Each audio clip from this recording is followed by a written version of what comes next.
A huge earthquake could hit the center of the United States, and most people have no idea. I'm talking about the new Madrid Seismic Zone, a hidden monster lying beneath our feet. And it's overdue for a major rumble. In this video, I'm about to expose the truth about this hidden earthquake threat and what it means for millions of Americans. Let me ask you a question first. When you think about earthquakes in the United States, what's the first place that comes to mind? Probably the West Coast, right? But you might be surprised to learn that earthquakes also happen in the eastern and central parts of the country. Before 2014, Oklahoma was known for having the most earthquake activity in the contiguous United States. The strongest quakes ever recorded in the central U.S. happened right here in the early 1800s, and they were so powerful that they rang church bells hundreds of miles away and even reversed the flow of the mighty Mississippi for a short time. But even before that, the Mississippi Valley, particularly the new Madrid Seismic Zone, was shaking things up. Since 1974, scientists have recorded thousands of small to moderate earthquakes in this area.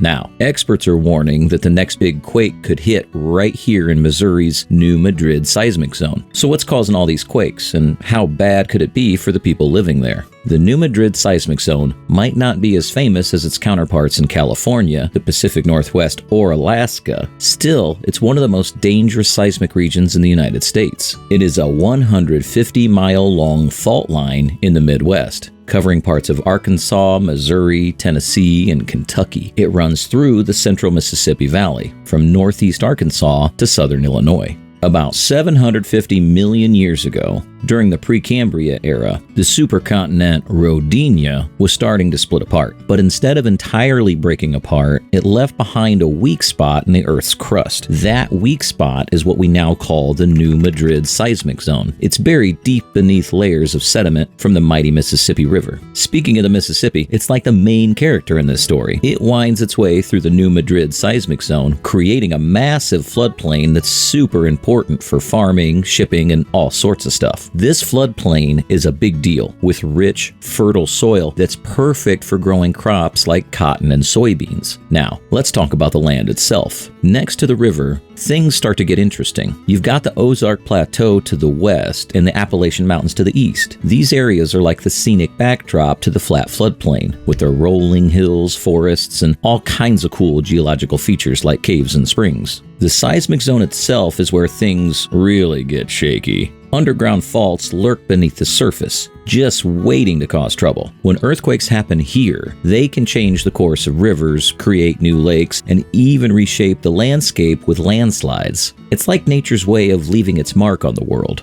Let me tell you about the new Madrid Seismic Zone, a bit of an unsung hero when it comes to earthquakes in the U.S. I mean, unlike those quakes you hear about on the West Coast, these ones are a bit more mysterious. They happen right in the middle of the North American plate, far from any edges where you'd expect them. The thing is, instead of one extensive fault line causing trouble, this zone is like a spider web of faults crisscrossing beneath the surface. They're sneaky, hidden away, making it challenging for scientists to understand what's happening down there entirely. Now, the thing is that you're right in the middle of the country, surrounded by Missouri, Tennessee, Arkansas, and Kentucky. Not exactly where you'd expect earthquakes, but don't let that fool you. There are millions of people here who could be affected by a major earthquake, and history proves it. Back in 1811 and 1812, this area was rocked by a series of major quakes, ranging from magnitude 7.0 to 7.5. These weren't your average tremors. They were felt across 1 million square miles, causing chaos as far as the eye could see. Rivers ran backwards, massive cracks split the earth, and intense shaking knocked chimneys and trees to the ground. The town of New Madrid, Missouri, was hit hard, with buildings damaged and the landscape forever changed.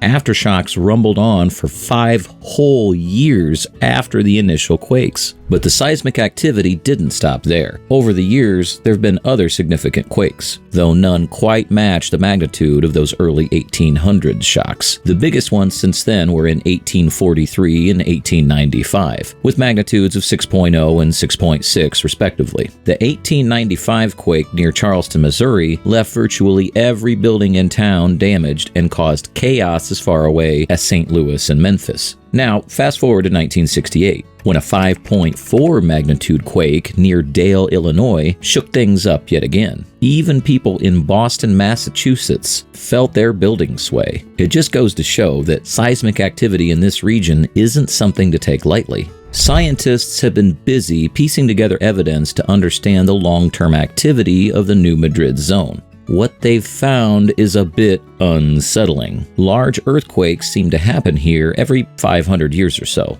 like clockwork, but scientists can't agree on whether another big one is on the horizon. Now, despite the relative rarity of large-scale seismic events in the new Madrid Seismic Zone compared to places like California, the potential impact of a major earthquake in this area is a significant concern. While the West Coast has been prepping for quakes for ages, many structures in the central United States aren't built to handle the forces of a major quake. Suppose a big earthquake hits, and buildings and infrastructure take a serious beating. Older structures like residential buildings, schools, and hospitals could crumble like a house of cards. Even modern buildings, while more resilient, might not be up to snuff if they're not designed with the latest earthquake-resistant tech. But it's not just buildings that would feel the quake's wrath. Critical infrastructure, like bridges, roads, pipelines, and power lines, could be severely affected, disrupting transportation and communication networks. Take Interstate 55, for example. It connects New Orleans to Chicago, but after a big quake, it could be out of commission for a long time. And let's not forget about the mighty Mississippi River. If a quake messes with its flow, it could become unusable for travel or trade. Debris fills the river, making it nearly impossible to navigate. This would throw a wrench into emergency response efforts and could lead to shortages of food, water, and medical supplies. Speaking of shortages, the agricultural sector,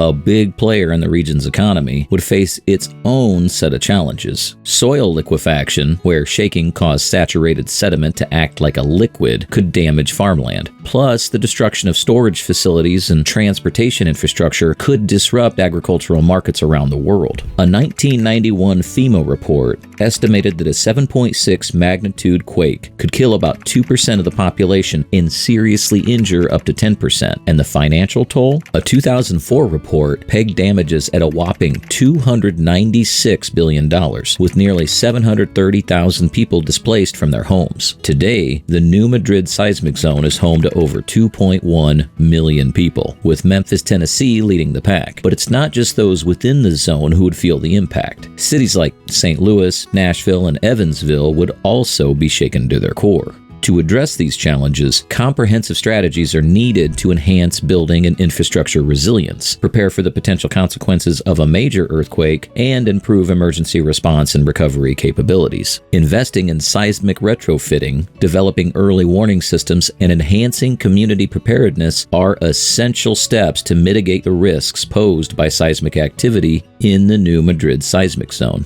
While most people in the region aren't expecting an earthquake anytime soon, just look at Oklahoma. Despite not having major fault lines or a long history of seismic activity, it's become quite accustomed to earthquakes. So you never know when Mother Nature might decide to shake things up.